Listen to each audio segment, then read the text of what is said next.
Me encuentro como cada martes con el autor de Engordando a la Vaca, Juan Manuel González, y hoy vamos a platicar de 5 formas de proteger tu patrimonio. Muy buenos días, Juanma, bienvenido. Buenos días, Gretel, buenos días a todos. Pues ya lo dije, 5 formas de proteger el patrimonio. Así es, hoy vamos a hablar de 5 formas de proteger nuestro patrimonio. Patrimonio, no grande, pequeña, gran diferencia. La otra ya la veremos en alguna otra ocasión. No sé por qué salió esa palabra de tu boca.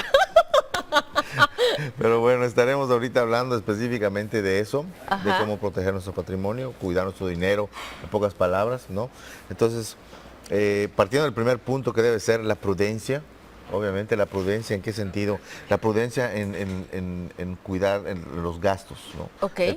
A veces por estar querer pertenecer a un círculo social o tener un determinado nivel de vida que a veces todavía no tienes, te empiezas a endeudar y te empiezas a hacer cosas que la gente vea ciertas cosas en ti o alrededor de ti. Para que te acepten, y es donde empieza la gran catástrofe, ¿no? De esto, de ir teniendo flujos de efectivo contrarios, ¿no? Entonces hay que cuidar mucho eso, hay que ser pacientes para poder cuidar lo que tenemos y no estarlo desperdiciando nada más porque sí, ¿no?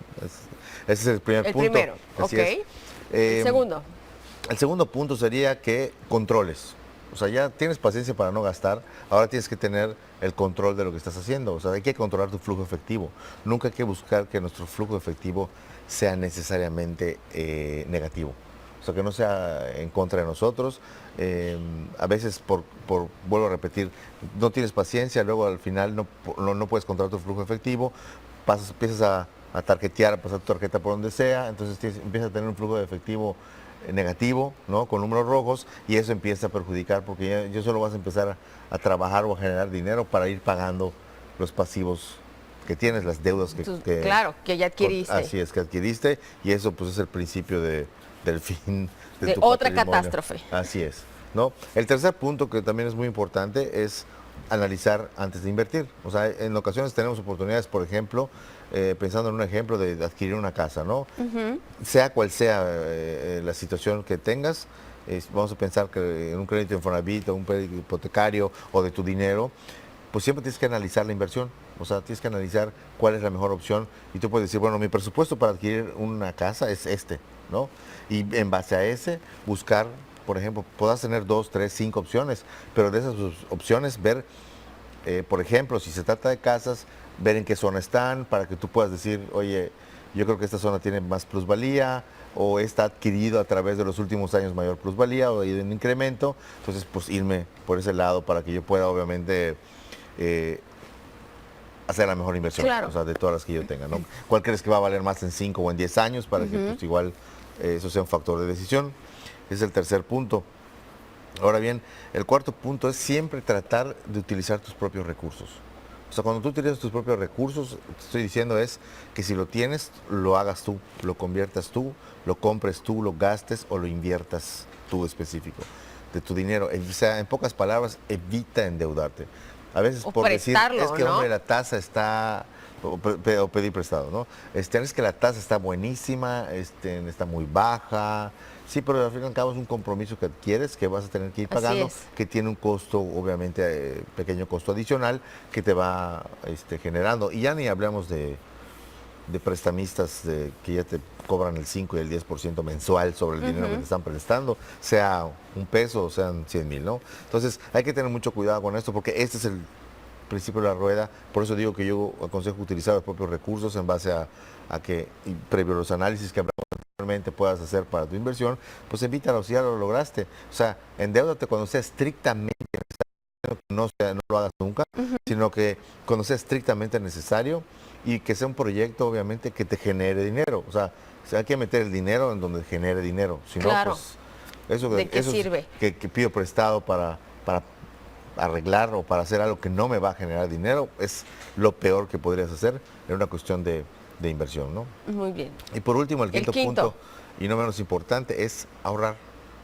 O sea, yo siempre he sido fan del ahorro. Nunca había establecido una metodología, siempre había dicho, bueno, hay que meter un dinero. Hoy por hoy aprendí mucho en la escuela de Maru Medina a tener un porcentaje.